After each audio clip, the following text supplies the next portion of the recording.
আমি খুবই এ এখানে চমৎকৃত উজ্জীবিত হয়েছি। ইউনাইটেড ইন্টারন্যাশনাল ইউনিভার্সিটির যে আমাদের এইমস ল্যাব কৃত্রিম বুদ্ধিমত্তা ব্যবহার করে এবং আ আ সর্বশেষ যে কৌশল বৈজ্ঞানিক আবিষ্কার ব্যবহার করে আমাদের দেশে যে আমরা আমাদের বাংলাদেশের মানুষের সুস্বাস্থ্য এবং জীবনযাত্রার মানকে আরো উন্নত করা, বৈষম্যমুক্ত করার জন্য যে কাজগুলো চলছে তার মধ্যে এই ল্যাবরেটরিতে যে বিজ্ঞানীরা কাজ করছেন প্রফেসর মামুন এবং তার সহযোগীরা এরা একটা বিরাট অবদান রাখবে।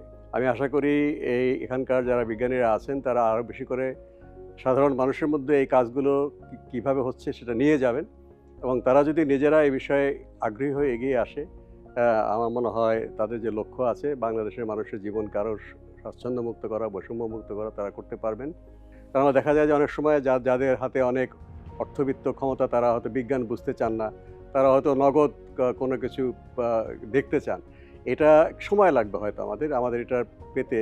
কিন্তু এটুকু ধৈর্য যারা ধরছেন এবং যারা এটাকে আ এগিয়ে নিতে সাহায্য করছেন, আমি সবার প্রতি ধন্যবাদ জানাচ্ছি এবং বিজ্ঞানীরা যেন নি বিনা বাধায় কাজ করতে পারে এজন্যে এখানকার সরকার এবং অন্যান্য মহল তারা যেন এগিয়ে আসেন, আমি এই আশা করে শেষ করছি। ধন্যবাদ।